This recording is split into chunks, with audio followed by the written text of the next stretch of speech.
All right, all right. Welcome in, one and all. Glad to have some of you guys here. Appreciate you guys for coming through. And it's Tuesday. Kind of wanted to take a step back from all the pixel news and stuff like that, and kind of just I guess give information that would be helpful for people out there. So if you've worked at a call center and stuff like that, you pretty much know where I'm going to go with this, at least most of it.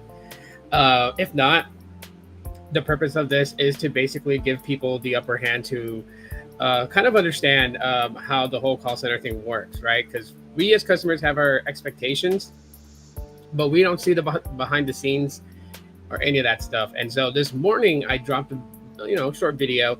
It was mostly intended for the Facebook group that I run, but I decided, this would be good information for everybody else out there. So I decided to go ahead and share that information.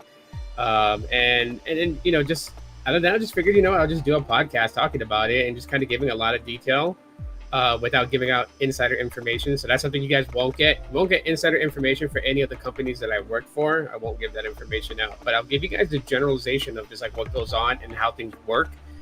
So we'll get into that, and then there's a little bit of an update for Helium Mobile. At least this will this is information that's more towards those who have gotten the indoor-outdoor hotspot or are building their own indoor-outdoor hotspots for the Helium network access. So we'll take a look at that here in a little bit. But anyways, yeah, if you guys want to leave a tip for the podcast, right there, the QR code below, and it'll stay in the top left corner throughout the duration of the podcast. If you guys would like to do that, it's totally up to you guys. But if you guys want something for it, you guys can get 1 month of Helium free. Just use my promo, sign up today for Helium Mobile, try them out. And yeah, you get to try them out for nothing. So, you can't beat that. On top of that, if you guys want to grab one of my shirts, the merch link is right there. QR code right there. Scan that. You guys can pick you up a t-shirt. You guys can get a hoodie or a long sleeve, whatever your style is. Totally up to you guys. So yeah, let's just kind of like get into it. So, for a better part for a long time, in my career field, there's like two major things that I've done in my life, gained a lot of experience from. One of them is working corrections. I was a corrections officer in my early 20s, did it for several years. It was a good thing. I enjoyed it. It was just very dangerous and, very time consuming. I hardly got to spend time with my family. So it was a very tough job. But then, I had a fascination with mobile technology and ended up getting my first call center, job with Verizon. So one thing you guys got to know is that they have call center care reps that are in-house to the company, but they also outsource to as well. So the company that I worked for way back in the day, I don't know if it's still around, but the name of the company is called Sitel. Sitel is a call center that contracts with various different brands and companies out there to handle majority of their call center work. And, so that's what, I started out in, enjoyed it, loved the job, loved working for Verizon. And I wish I didn't have to move away from where I was living because that's where the call center was located. But yeah, I ended up moving away, and that's why I stopped working with them. I've worked on the AT&T customer care as well. I did that for a little bit of time and got to understanding AT&T and all their stuff. So, when I was working with Boost Infinite before, they merged the brands together as Boost Mobile. But when I worked for Boost Infinite, it was pretty easy for me to navigate a lot of AT&T systems because they have access to it. But I'll get into all that here in a little bit for people to kind of understand. The reason that inspired this video is because Boost Mobile Care reps are telling customers like 3 to 4 different things on a specific issue. And, it's kind of sad because, I want to go in there, I want to help them, but, to really kind of explain a lot of things would be giving insider information, and I don't want to do that. Well, what's up, Bobby?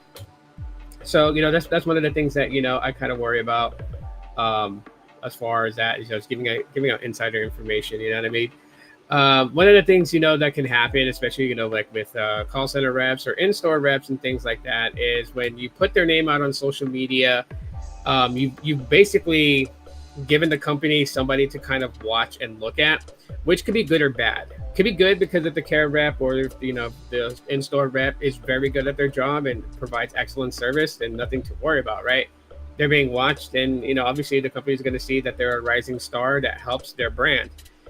But if they make one critical mistake or anything like that, it could be the thing that gets them fired. So, yeah, people got to be mindful of that, on who they shout out and what they say about them. Always got to be careful of that.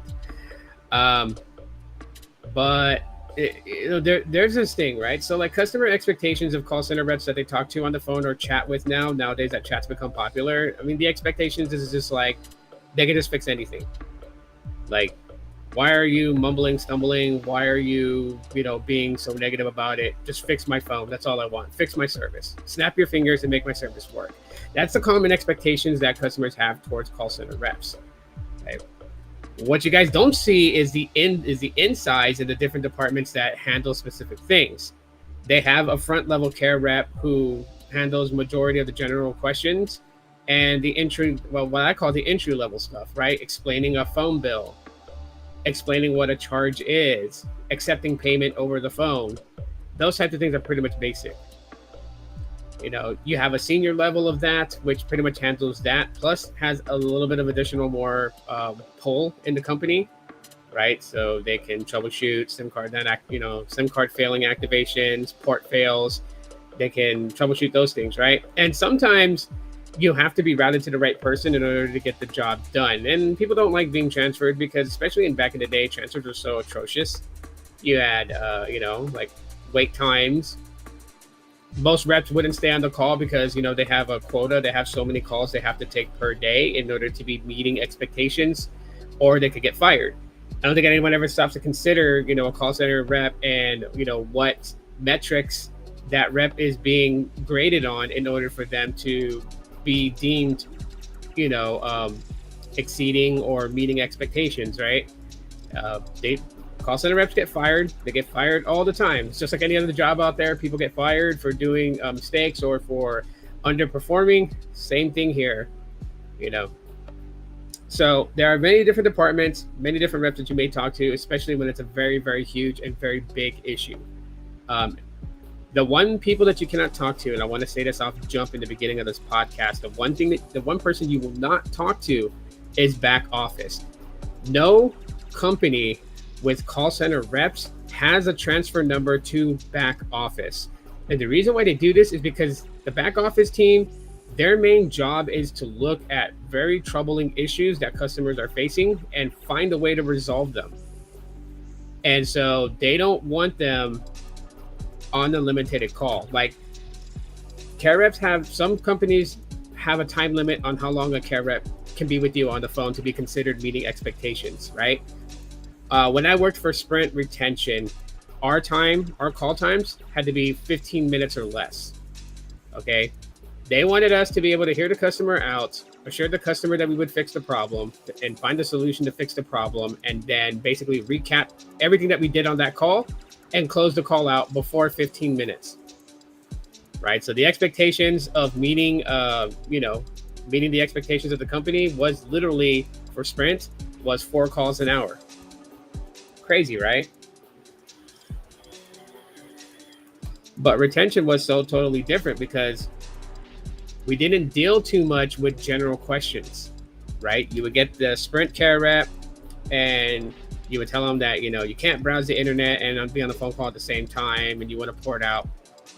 Then they would tell you, okay, they have to authenticate your account, make sure you are who you are. And then they'll let you know that they have to get you to a specific department that handles that, which annoyed some people because some people were just like, give me my information to port out right now. Why do you have to contact another department?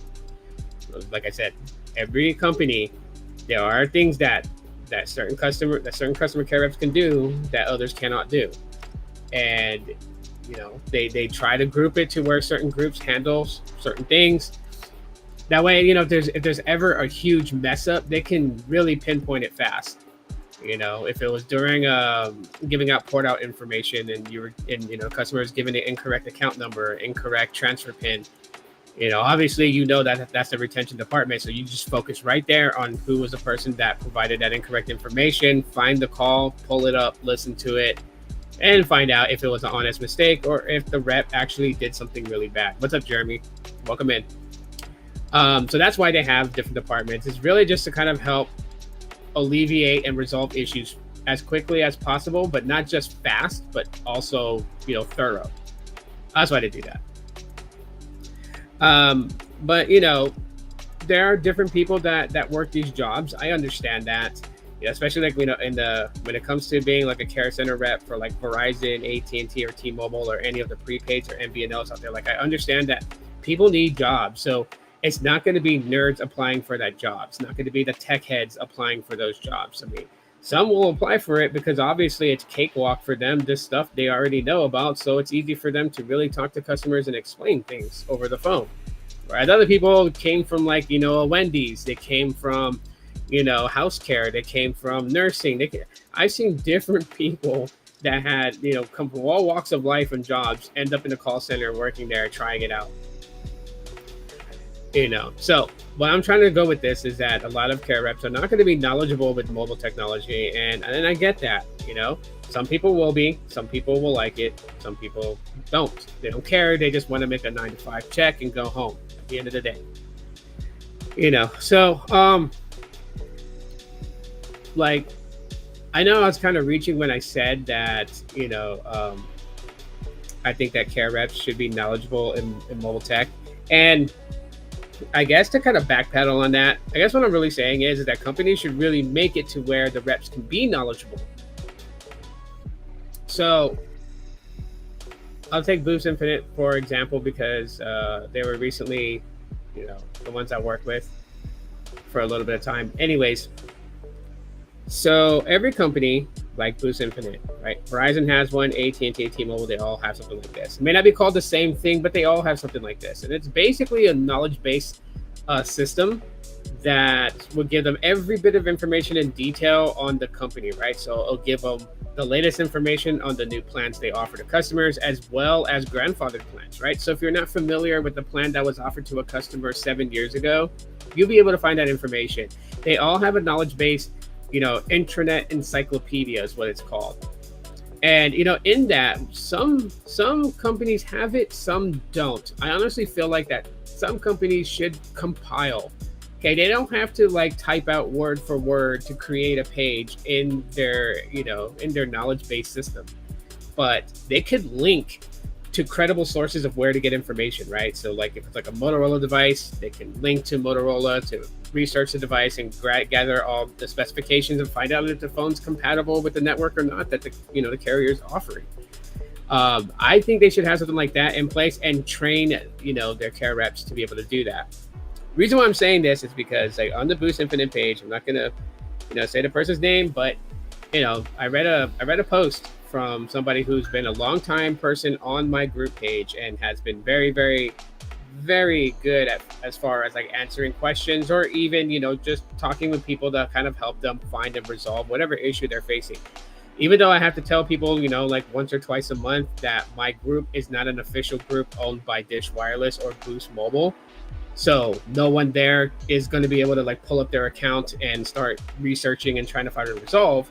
We're just users of, the carrier, and we share our experiences and things that, were taught to us by care reps on how to fix issues that we're facing that somebody else may face. So that's what the group is for. But this person decided to post about, they had a Moto G Stylus 5G 2023. They talked about compatibility issues with Boost, which I thought was weird because when they talked to a Boost rep, the rep wanted to know where they got the phone. First of all, I don't even know why they would even have to ask, where did they get the phone? If the phone was purchased from Boost Infinite, it should be labeled on their system, like where it shows the name of the device, and it should say BST, for Boost, right? So that it's a model made by Motorola specific for Boost Mobile. But yeah, I found that weird. The person was asking her where'd she get the phone from? Did she buy it from Boost? Was it unlocked? Was it bought from Boost Mobile or Boost Infinite? And at the time, it was still known as Boost Infinite. And she explained, I ordered it from Boost Infinite. I ordered it on my account, which really just tells me that the rep doesn't really know how to navigate the system, because to alleviate having to ask 1,000 questions, because this is something that care reps are taught in training. They're taught, yes, you have to ask questions to get to the root problem, but there's effective questions that you ask. You don't just ask any question under the sun, or you're just going to keep asking question after question after question, and you're going to miss the mark. So not only is it important to ask questions and ask more than one question, but to ask effective questions, questions that will lead you to to find out how to resolve the issue. And obviously that rep didn't know how to do that, because in that case, just what I would have done, right? What I would have done was if the customer told me that they bought the phone from Boost Infinite, and I wanted to really clarify that they got it from Boost Infinite, there is one way to check. Okay, I would ask the customer just to verify the IMEI of the device. Have my little notepad on my computer up. Customer tells me the IMEI digit by digit. I type it in and space it out so that way they're not clustered numbers together. What I would do is, in the customer's account, open up their order history. Any phone that they bought, any SIM card that was ordered and placed and sent out to them, you're going to find it in an order history. And yes, everyone's account has an order history. There's a section that shows everything that was ordered on your account. You go there, you find it, you'll see it. It's written in English. Moto G Stylus 5G 2023. Oh, okay. You click on it, and it's going to give the pertinent information, like like the address that it was shipped to, the device serial number, the IMEI. All that information is going to be in that order. So you just take the IMEI that the customer just read to you, that you typed in on your little notepad, and compare it with on the order. And if the IMEI matches, okay, they did order it from Boost Infinite because it's in the order history. Not hard to do. Do they teach care reps this anymore? I don't know, because times have changed so much today that things that I was taught when I first started in this career field, I don't really see it being exemplified, throughout this new day and era in call center work. So it's just crazy sometimes. And then, I've always laughed, because then if I work for these companies and the team lead's like, oh yeah, you do a phenomenal job, outstanding, and you're really, really like that thing you did with this and that was pretty genius. And I'm looking at them like, this is basic stuff that they taught us in call center work back in the day. Why is it not being trained and taught today? Now, I don't know. And I will never know why it's not being taught and trained today. These are things that really, really do help provide excellence in customer service via phone, because you're not seeing a person face to face. You're not able to physically demonstrate anything to them. Everything is word of mouth, right? So you also have to be able to learn how to, describe and provide, basically like directions vocally. Okay, one exercise that I remember doing in a training class is, so it came in with a jar of peanut butter, a jar of strawberries, like strawberry jam, and a loaf of bread. And I picked two people to be an example. One person, I typed out, directions of what to do. So they had a clear, concise directions of step by step on how to make a peanut butter jelly sandwich. And the other person that I chose in this exercise to train the class was just going to wing it off the top of the head. And then the person building the sandwich, which was me, I was going to follow exactly what they said. Okay, keep that in mind. I followed their commands exactly what they said. So the first person gave me basically the layman's term of making a peanut butter and jelly sandwich. So they were like, okay, get 2 pieces of bread. So I picked up the loaf of bread, and I'm like messing around with it, and they're continuing to tell me how to make a peanut butter and jelly sandwich. And they're like, now get some peanut butter, put it on one side, get some jelly, put it on the other side, and then take those two and put them together. And then they weren't facing me when I was doing what they were telling me to do. So when that person turned around and looked at me, they were in shock. I was still fumbling with the loaf of bread. They didn't understand. They were like, wait, I gave you pretty easy instructions on how to make a peanut butter and jelly sandwich. And it's like, yes, you did. You gave such easy directions that you forgot maybe the customer doesn't know what to do with all these ingredients. So the second person did the demonstration and people figured out what I meant. And in that demonstration I had typed out for them to read off, the person was like, okay, we're going to make a peanut butter and jelly sandwich. First, grab the loaf of bread. On the loaf of bread, on one end, you'll see that it's a little bit of an extra plastic bag with a twist tie on it. Take the twist tie off and open the bag. Open the bag and grab 2 slices of bread and remove it from the bag and place it on your plate.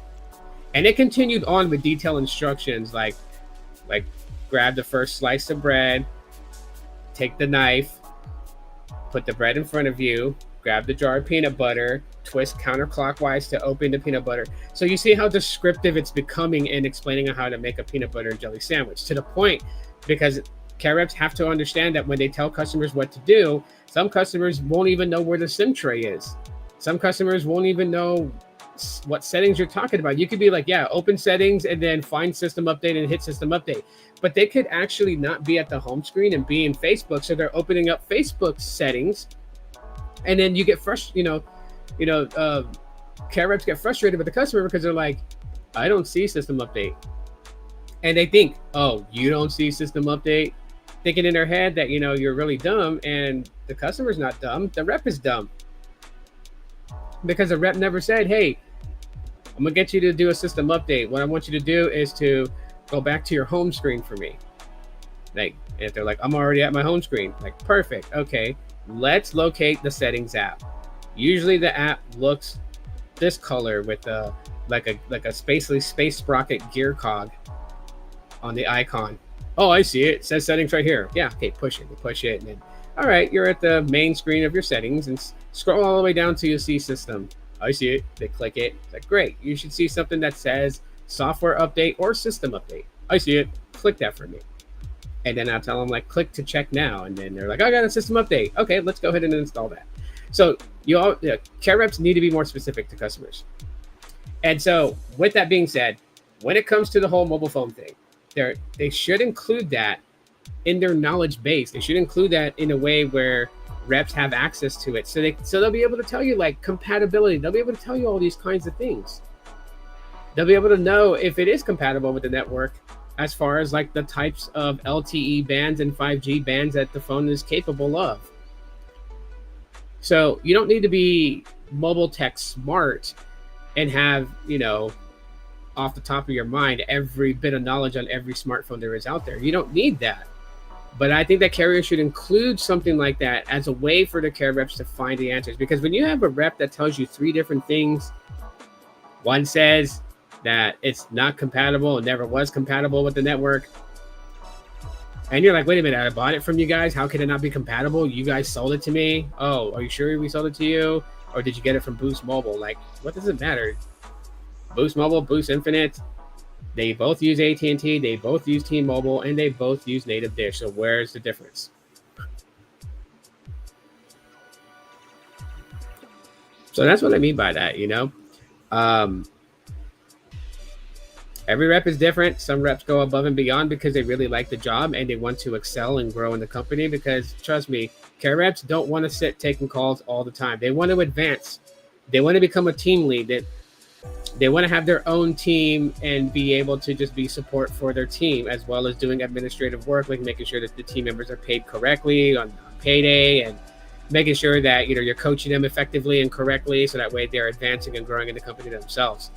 Like, when I became a team lead for the companies that I worked for, one of my greatest things that I've always wanted to do was to help anyone. So like, say, like, the biggest team I've ever had was like 16 members on one team. And on that team, I wanted to at least get like 5 or 6 to become team leads just like me. And the reason why I did that was because if I could get members of my team who are call center agents to move up in rank, shows that I'm very good at my job. Which means that I can move up into other positions at these call centers, like, operations manager. That's a very good one because that person is overseeing all the team leads. I can become a site director, the main manager who oversees everybody, including the different contract projects, because some call centers have like it's split up into 4 areas, because you have like one for Boost Mobile, one for Walgreens Pharmacy, one for this company, one for Microsoft, and yeah, site director is overseeing on all those team leads and the operations managers for those contracts.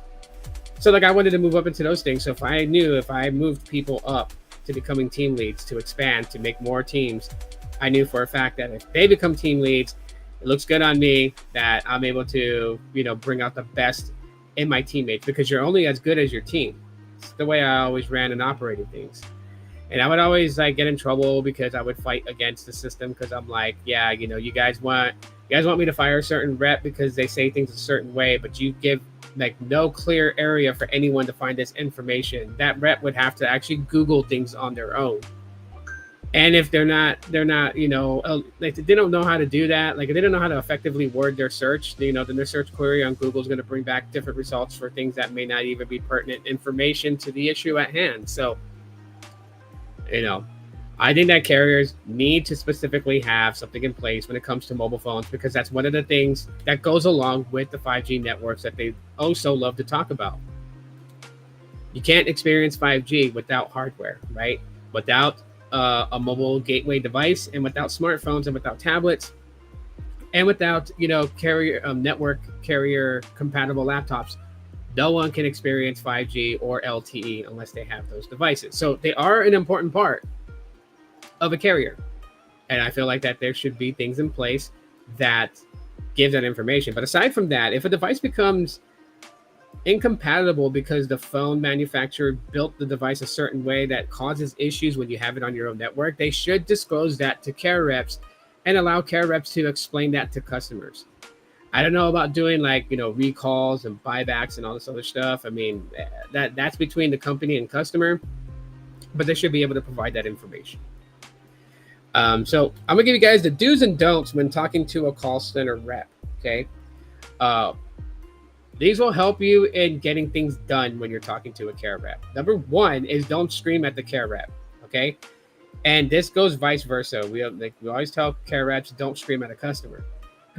But customers, as mad as you are, do not scream at an agent on the phone. If you really truly want their help, as mad as you are, try to speak to them in an evil tone. Match the rep's tone, as the rep is trained to match your tone.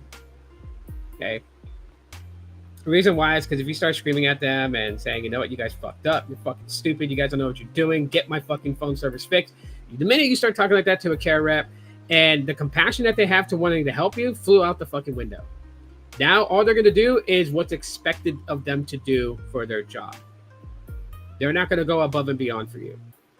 Okay? It's okay to be mad. And it's okay to tell the care rep, hey, you know what? I've spoken to like 5 of your teammates this past week, and I'm very upset that nobody can resolve this. And if you can't resolve this, it's just going to make it even worse. So let's see if we can fix it. And the care rep will match your tone. And don't get mad if they are being, empathetic to you. That they're supposed to on every call. They're supposed to give some sort of statement that assures that they are effectively listening to you. It's not only just, to get on your good side and to get you to calm down. It's also for the company that's listening for quality control to let them know that they actually listened to what a customer said over the phone, and that they weren't over there busy gaming on their phone and be like, yep, I think, yeah, I'm pretty sure I know what to do. Like just giving like vague general off answers, right? Like they want to make sure that you're listening. So if they repeat back what you said, they say, to the effect of like, oh, I am very sorry that you've had to speak to 5 reps and still found no resolve to the issue at hand. I am currently looking at your notes right now, so don't worry. I am getting caught up with what the last reps did. That way, I can see if it's something that we need to try again or not try because it didn't work. But we will try our best to get things resolved for you today. Just bear with me for a little bit. Let's work together and get this done. And that's pretty much it, right? They have to say something like that to that effect. Number 2, don't lie. Don't lie, because you may get that rep that knows how to do their job. Could have gotten an iPhone 14 from them, did not finish paying it off, and then you're like, Oh, I bought this phone from somebody else and they said that they got that, it was already paid off. It's an iPhone 14. I just want it SIM unlocked. Right? No, if they do the research and they see in your order history that that particular iPhone 14 was ordered on your account, they're not going to unlock it. So why lie? And then you're not trustworthy. So anytime that they do try to troubleshoot a problem and they ask you, you're going to end up getting one of those where they ask you the question 2 or 3 or more, 4 more times. And they're doing it not to piss you off. They're doing it because you have a history of not being honest with them from the jump. So just stay honest. Okay, don't lie about things. Don't overly exaggerate things. If your iPhone went into SOS mode and it's been like 15, 20 minutes, don't say that it's been like that for 6 hours. Obviously, you're leading them down the wrong path. There's certain things that they check to make sure why a customer is not receiving signal or connectivity. And if you say it's that extreme, like 6 hours, it's going to make them think it's something else causing the issue when it could have been something fixed right away because it was a very minor issue. So just tell the damn truth. 30 minutes. I've been without service for 30 minutes. Oh, okay. What were you last doing before that?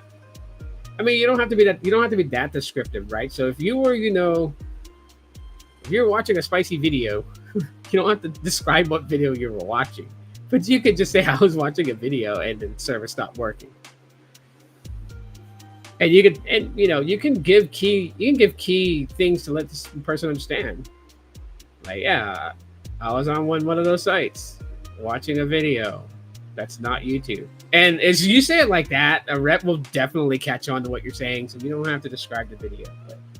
But always be truthful as to what's going on with the issue. Don't fabricate anything because you want extra credit on your bill and things like that. Like, no.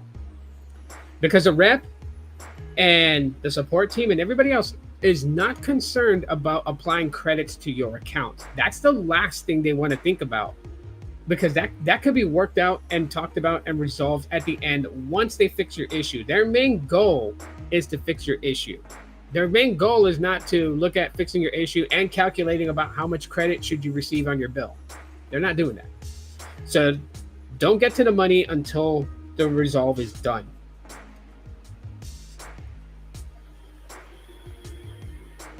Number 3, if you're porting out from a carrier, it's always a back and forth, and that is a freaking headache. It's a headache.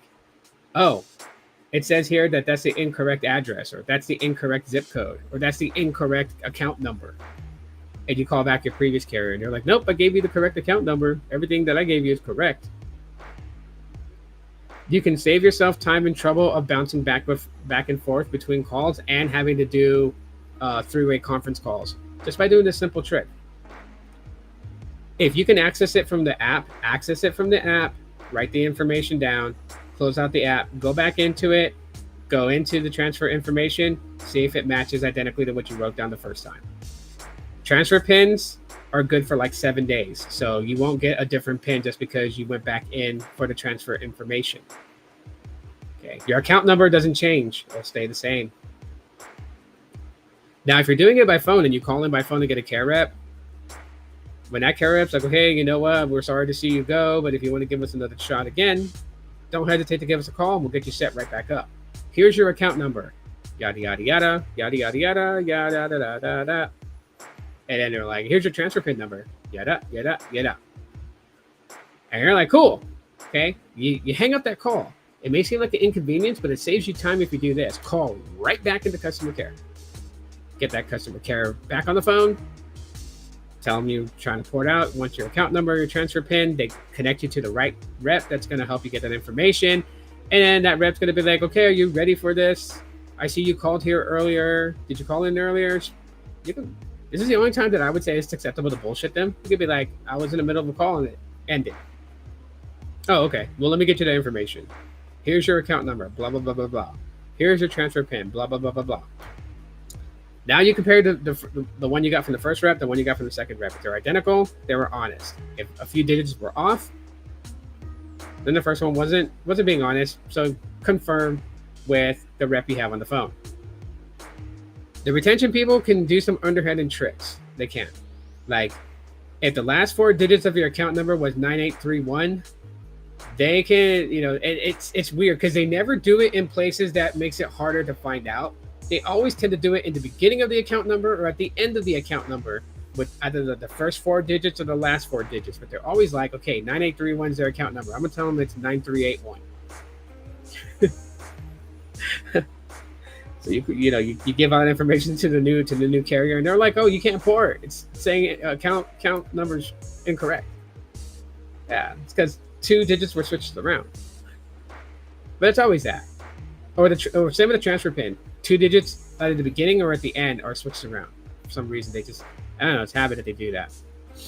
Okay, so always double, triple check your port out information before you begin trying to do the port out. That way, when you're talking to the new carrier and everything is set up, the port should go smoothly. Also, look at online some issues that people have faced with porting to a certain carrier. Like if you're porting out from AT&T, you can always Google search like what issues has people found porting from AT&T to Helium Mobile, and you'll find like Reddit, and you'll see people's posts. And yeah, there's some that's bullshit on there. There's some that's actually telling the truth, but you can see like the most common issues that happen. And someone can post and be like, oh yeah, I was told that for some reason my zip code that I put in like 10 times was not the right zip code, and found out that when porting out, AT&T uses their corporate zip code number. Because yes, that does happen with TracFone.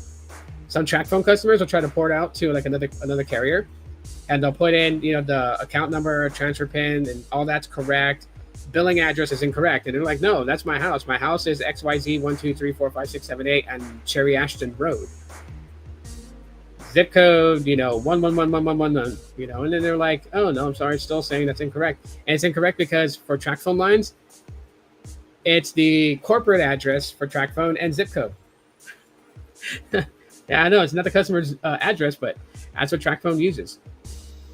So everybody on TracFone at the time before the acquisition from Verizon, everybody on TracFone had the same billing account number, not account number, but billing address. So you want to keep those things in mind. Okay, number 5. All right. If the care rep doesn't sound interested, if the care rep is just like, thank you for calling Metro by T-Mobile. My name is Jace. What can I do for you? And you're like, oh yeah, I wanted to swap my device. Okay. Let's go ahead and change your device. Give me the IMEI number. Oh, and tell me, is this phone unlocked? And make sure it is unlocked. Okay. Stay on hold real quick. Let me make this change. And then they put you on hold. If they talk to you like that, you're just not feeling it. You're like, this person don't give a shit. You don't have to hang up. You don't. You can just ask the person like, hey, I want to swap a device on my line. Can you transfer me to the correct person that does it? And they'll be like, well, you have the right person here. It's be like, yeah, I know. But if you can, just, transfer me to billing because I have a billing question real quick. Have them transfer you to another department. Tell that person, like, when they get you to billing, I'm like, hi, this is, Mark from billing. Yada, yada, yada. I'm like, oh, hi, Mark. I'm trying to swap my device. Oh, I'm sorry. You got the billing department. You're in the wrong department, but don't worry. I'll get you transferred to the correct rep. You can always move around, so you don't have to really wait in the IVR too long. The priority of how calls are answered by care reps is, yes, they want to get to every customer. So if you're in the call queue where you're listening to the wonderful, wonderful, wonderful, amazing, amazing music of that whole call, the most famous one, the do do do do do do do do. I probably triggered somebody who's going to hear that.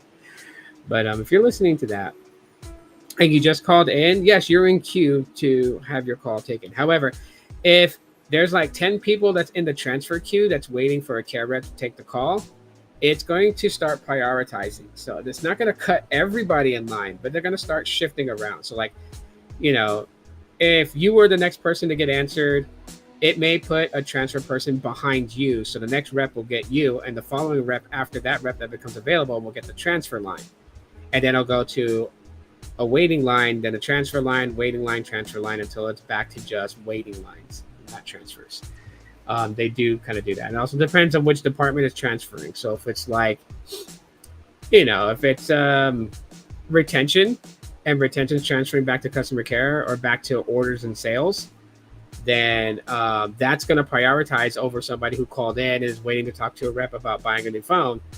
the retention line, the retention transfer going to order and sales is going to cut in front of a lot of people because they just saved the customer from leaving. So they got to get them answered in a timely manner to get whatever was promised to them for staying, and then get them off the phone and happy with their service. Okay, so you want to kind of understand that when it comes to the whole transfer things. And then finally, understand when requesting for a supervisor, be cordial, be respectful, and be polite, even though you're mad.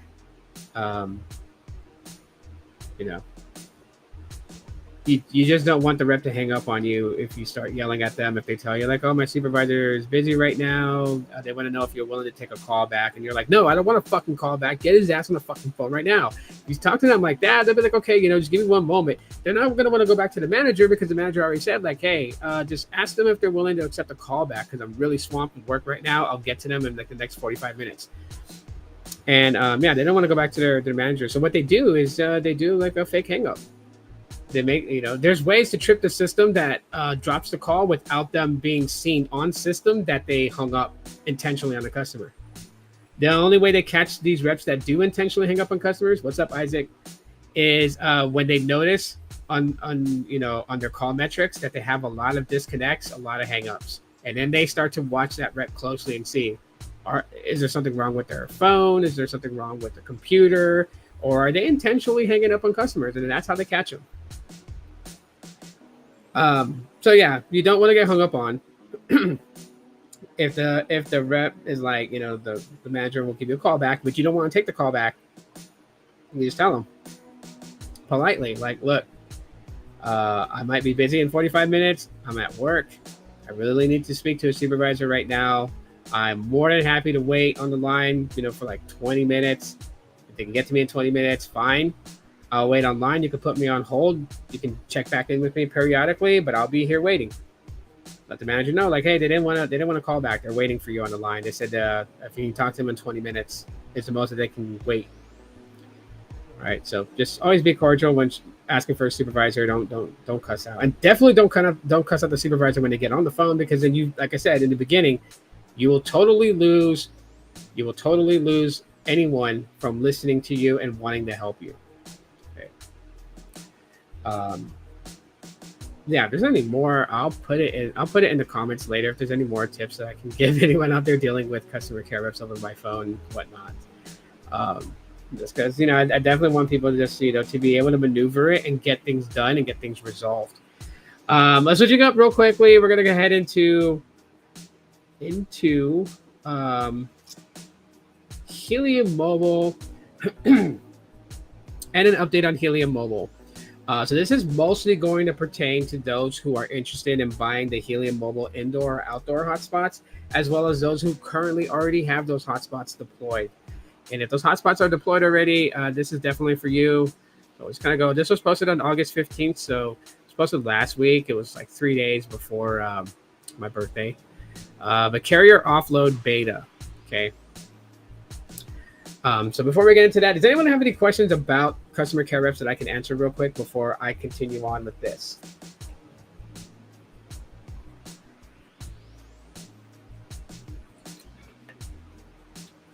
Going once, going twice, going 3 times. Questions. Anyone got questions? Let me know. There's no such thing as a stupid question except for the ones that's never asked.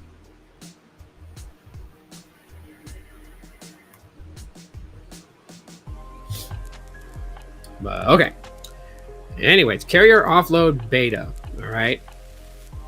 So on their blog, it pretty much just outlines the Helium network is pioneering decentralization in telecommunications. Now subscribers from multiple carriers can connect and transfer data through their Helium mobile hotspots when carrier offload beta is enabled.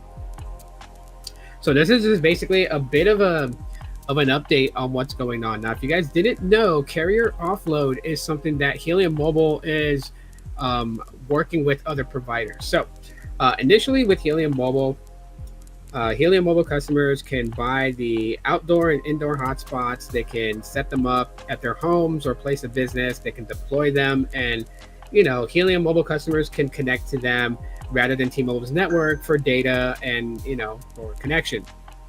So here's the thing. Let me check my messages real quick because my messages are going off.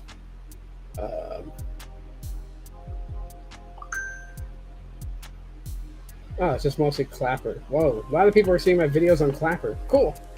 That's dope. I'm on Clapper if you guys didn't know. I post videos on there too as well. Just started, and like, you know, my videos are getting a lot of views on there. Well, not a whole, it's not getting millions of views, but it's getting a good amount of views, and people are liking my videos. So that's what the whole notification you guys are hearing in the background are. It's getting notified that people like the video of mine.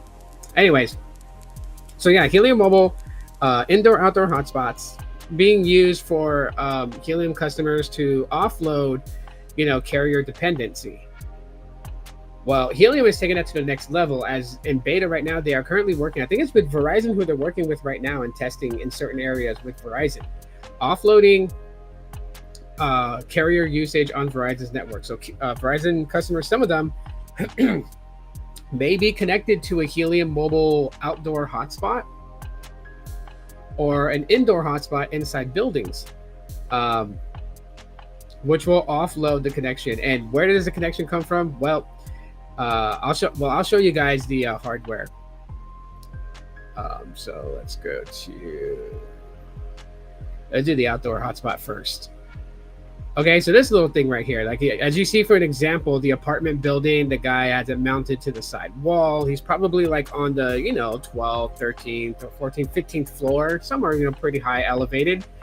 And he has the outdoor hotspot, this little node piece right here, mounted and facing a certain direction, line of sight, for customers to connect to when they're walking down the street on when they're Helium Mobile customers, they can connect to this. But also what it means too is that those that are beta testing on Verizon, if this area, this market is currently in the carrier offload beta, then Verizon customers walking down here will connect to this. Now, the reason why that the person has it mounted this way, which I like this mount job because you don't see a lot of the wires, but there is wires in the back of this that you have to run into your apartment. And the reason why that you have to do that is because the data that comes from this comes from your home internet router. So this piece, it's line, like the hard line itself is wired in to the Ethernet port of your router. So that's how they're getting data, right? Now, because it's using your home internet, it creates a separate channel on your router. That way, none of your IoTs in your house, right? So like your home computer, your laptop, your smartphones, your tablets, your game consoles, your smart TVs, none of that will be picked up by anybody walking on these streets outside. It is a completely separate channel that is only specific for Helium's outdoor hotspot. And so Verizon customers will be able to connect to this if this market is for the carrier offload beta program. But if it's not, Helium Mobile customers connect to it. And the cool part about it is that when a Helium Mobile customer is connected to this rather than the T-Mobile network, the owner and operator of this outdoor hotspot accumulates coins, crypto. They accumulate that for every customer that connects and for the amount of time that the customer is connected to. I've had people give me feedback in the Helium Mobile group on Facebook that they've made $10 off one line a day. Right? Now, just imagine if you live in an area where Helium Mobile is very well known and popular, and you got like thousands of people walking by and thousands of people nearby that are consistently connected to that hotspot. If it's $10 a line a day, hypothetically speaking, right? And you got 10,000 people connected, earning the maximum amount that you can earn in one day is basically $10. $10 times 10,000, you do the math, right? That's pretty substantially good money. So as you guys can see here, like with the outdoor hotspot, it says the range is up to 800 feet with line of sight. Best placed parks, benches, streets, rooftops. Mount externally on a pole. Power over Ethernet required, right? So you can't just use a basic Ethernet line. You need an Ethernet line that can also establish a power connection to provide power to this, to disperse that signal. As far as the indoor hotspots, the way the indoor hotspots look, they look like a little internet router at home. As you can see, you have the Ethernet lines right here. These, and you plug that into your Wi-Fi router inside. It's got up to 150 feet indoors with approximately 3,305 square feet. These are best placed at cafes, shops, restaurants, shopping centers. Mount on a ceiling or a wall, power over Ethernet supported. So it has its own power line. So this one has its own power line if you want to plug it in, or you can, if you have like, if you can provide power over Ethernet, you can do that. Same earnings on this one. Just because it's indoor doesn't mean that you earn less. You earn the same as you would do with the outdoor. These are just perfect for inside. So you can mount this like on the ceiling. You can mount this on the wall, wherever you want to mount this at. And anyone with the Helium line connects to it, and it earns coins. So that's a cool thing. But anyways, I believe that with the beta program for carrier offload, I think if Verizon customers connect to it, you also get paid because they're connecting to you. So they're paying you because it is your home internet that's providing signal. So yeah, they gotta pay you something. It tells you here the benefits of carrier offload. As a builder, offloading means that the coverage you provide can be leveraged by subscribers from other carriers as well as Helium mobile subscribers. You can learn about the current beta periods on our stats page. So let's pop that stats page open. Actually, let me go back real quick. I want to keep this page open, and let's just open it on a new tab. There we go. And so continuing on here, it says, as smartphone monthly data usage continues to rise, carriers face increasing pressure to continue providing reliable service. However, with the decreasing investment in 5G infrastructure, carriers are turning to data offloading as a solution. So that's why they're pivoting as this. So three major U.S. carriers may be partnering with Helium. Question: I was aware of T-Mobile and AT&T, but not Verizon. So no, they're not partnering with Helium. They're not going to provide Helium customers with connection on their networks. What they're doing is, hold on, give me 1 second. Let me take this call.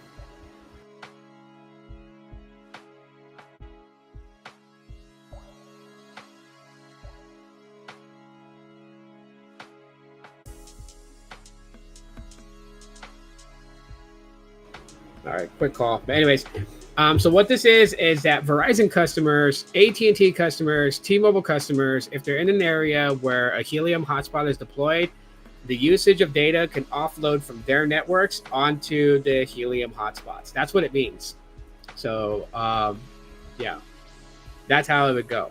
They have this little data sheet here that kind of like shows just a little bit of insight, right? So like, 110,605 total signups up until recently. So that's from last year till now. Hotspots deployed, 17,242 have been deployed from September of last year till August of this year. We got hotspot data used. So from last year to this year, 2,237 terabytes of data has been offloaded from carrier networks onto these Helium networks, hotspots that are deployed from customers. So, and then the rewards for it. So they have so far paid out in rewards 224,650,567 mobile. So the Helium coins have been paid out. That's pretty dang good. As far as the offload data, 7,234 gigabytes total of offloaded data. That's not bad at all whatsoever. So anyways, beta success in your hands. This is a critical moment for builders like you. We need your help to make this beta a success. Your participation means ensuring you've opted in and deploying as much coverage as you can to increase the likelihood carriers will continue to offload their subscriber data beyond this initial phase. So Verizon and everybody else is paying attention to seeing just how well this works. And if this works really good, then they will implement it into place. If it doesn't help them offload some of the carrier data stress on their own networks, then obviously they're not going to want to continue on the partnership to do this. So this is why they're wanting more and more people to buy the indoor hotspots, outdoor hotspots, and get these things set up. It's because they They want to be able to offer this in more places, so that way these customers on Verizon and AT&T and whatnot are able to offload some of their data usage by connecting to these hotspot nodes. And then, opening up the data traffic highway for these carriers, so that way all their customers experience the latest speeds. Because today, everything is data eccentric, right? Gaming online, live streaming like I'm doing, banking, everything is done online. And when you have billions of people running on the internet all at the same time, I mean, it's amazing on how we're able to do that, and the internet, the World Wide Web, not crash. But at the same time too, right? Like, I mean, it's still stress that these carriers have to deal with their networks. And so something like this in place to offload some of that the users would be perfect. Because there are people who have fiber internet at home, and so it's no big deal for them to connect that router to an outdoor hotspot and run that signal in their neighborhood around 800 feet. No big deal for them, right? So the impact for builders: currently the coverage you've created is accessible only to Helium mobile subscribers. With additional carriers offloading data to the Helium network, their subscribers will also be able to leverage the coverage you provide. This increases both the quantity and quality of reward potential for builders. So you will be rewarded for Verizon customers connecting to your hotspots. That's pretty damn cool. Obviously, to go a little bit more into detail, like HIP 129, all Helium mobile hotspots will be automatically eligible to participate in the carrier offloading beta periods. Inclusion in any carrier's beta is at the discretion of the carrier. You can see whether your hotspot has been selected by the carrier to participate in the beta in the Helium mobile hotspot dashboard. So if you have a hotspot set up, your dashboard app, inside there, you'll be notified if Verizon is going to use your hotspot, whether indoor or outdoor, as one of the beta tests to allow their Verizon customers to offload data usage onto your hotspot. So you'll see that in the dashboard app. So yeah, pretty cool stuff. Anyways, that's all I have for you guys today. I appreciate you guys for sticking out with me for the whole hour. Really appreciate that. Y'all are awesome. I know it's not the most exciting topic today, but I kind of wanted to just kind of do something a little bit different from talking about Pixel. So I'll be back to my usual stuff later on this week, for sure. And as always, as usual, and as always, if you guys want to help out the channel, stuff, like want to send a tip, that goes directly to me. QR code right there. It's been in the upper left corner the entire time. If you guys want to try out Helium Mobile for 1 month free, use my promo. QR code right there, scan it. But if it doesn't work out for you, in the description has the link to download the app and my promo code to use and apply promo, and you'll get your first month for free. Also, if you guys want to copy one of my shirts, either regular tee, long sleeve, hoodie, you guys can grab one right there. Well, yeah, that's been it. I'll talk to you on the next one. Thanks for hanging out with me. As always, aloha.